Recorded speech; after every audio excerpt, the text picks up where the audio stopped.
The man left the mountain for the first time, and right away, he ended up saving a woman. Just as the monster was about to eat her, the man rushed in and exposed its true form. When he realized it was an evil cultivator who'd killed countless people, the man wiped it out with a single strike. To repay him for saving her life, the girl decided she would marry him, but it was already too late at night, so they decided to crash at a hotel for the night. Right then, the girl suddenly felt a sharp pain in her stomach. Seeing this, the man quickly checked on her, and to his surprise, he discovered she was born with a rare Xianyin constitution. He told her, the pain came from extreme cold building up in her body, and without timely treatment, she wouldn't last more than half a year. He then told her to take off her coat and lie down on the bed. Using his techniques, he gently massaged her stomach. Once he finished, the girl realized the pain was completely gone, but the moment she took out her jade pendant, the man was stunned, because the pendant she wore was identical to the one his lifesaver had worn years ago. He immediately asked her if she remembered helping a little beggar by the roadside back then. The girl never expected that after all these years, the man had become so powerful. Just then, someone outside suddenly called her name.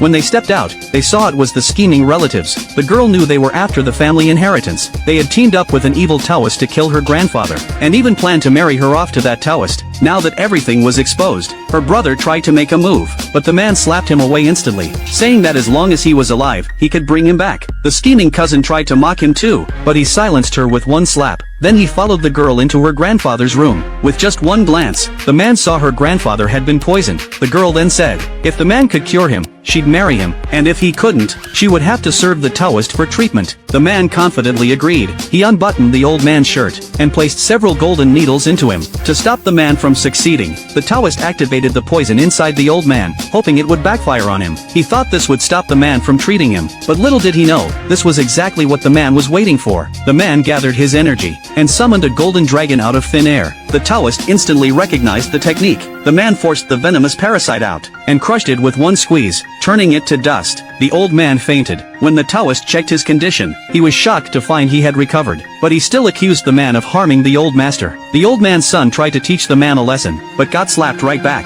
The old lady exploded with anger, and the girl quickly stopped her grandmother. Seeing how foolish she was, the man said she had lived all these years for nothing. Her brother, seeing him insult his grandma, called him cruel, but the man sent him flying with a palm strike from afar. Once everyone quieted down, he explained the truth, that the Taoist had planted the poison bug, but the Taoist still denied it, and demanded the man show proof, or else he was slandering him. Hearing that the girl's family had teamed up to frame him, the man saw talking was pointless, and decided to beat the truth out of the Taoist, but the Taoist believed their strength was similar. After taking one punch from the man, he was shocked by how strong his inner power was. The old man's son even threatened to call the cops, but the man didn't care at all, and exposed how he'd worked with outsiders to harm his own father.